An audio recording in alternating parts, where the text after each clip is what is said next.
हम्म?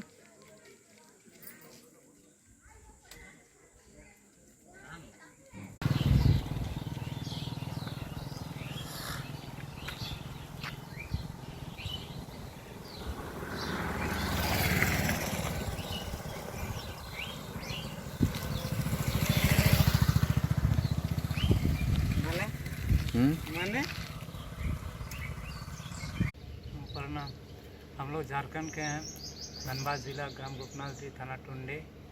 हम लोग यहाँ कुलपोसी पंचायत के कादिया ग्राम में काम करने के लिए जनवरी 5 तारीख को आए थे।